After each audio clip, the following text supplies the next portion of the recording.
दोस्तों, मुगल भारत क्यों आए थे और आखिर मुगलों ने हुकूमत करने के लिए हमारे देश भारत पर ही कब्जा क्यों किया। आइए इस वीडियो में समझते हैं हिंदुस्तान में मुगलों का इतिहास क्या था। कई इतिहासकारों का कहना है कि भारत का पूरा इतिहास मुगलों के बिना अधूरा है। मुगलों ने भारत पर तकरीबन 300 सालों से भी अधिक समय तक राज किया।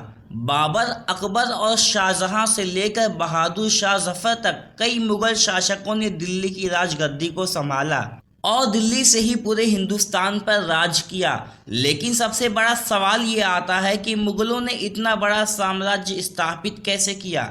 आखिर राजपूतों और मराठाओं के रहते हुए कैसे विदेशी ताकतों ने इतने लंबे समय तक राज किया। दोस्तों, अगर बाबर हिंदुस्तान ना आता तो भारत में कभी मुगल साम्राज्य की स्थापना ना हो पाती और ना ही भारत में कभी लाल किला, ताजमहल जैसी ऐतिहासिक इमारतें हमें देखने को मिलती। दोस्तों, बाबर का असली नाम जहीरुद्दीन मोहम्मद बाबर था और उसका जन्म 14 फरवरी 1483 में फरगाना घाटी में हुआ था। बाबर को तैमूर और चंगेज खान का वंशज भी माना जाता है, क्योंकि सिर्फ 12 साल की उम्र में ही बाबर ने फरगाना की राजगद्दी संभाल ली थी और कई सालों के वक्त के गुजरने के बाद सन 1504 में बाबर ने अफगानिस्तान की राजधानी काबुल को जीत हासिल कर लिया।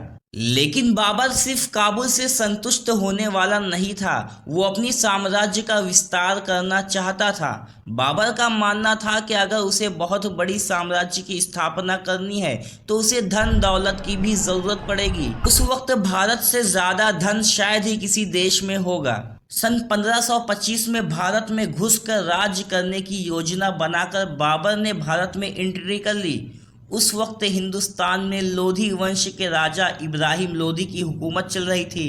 15 दिसंबर 1525 को बाबर ने सिंध नदी पार करके पंजाब राज्य को जीतना शुरू कर दिया था।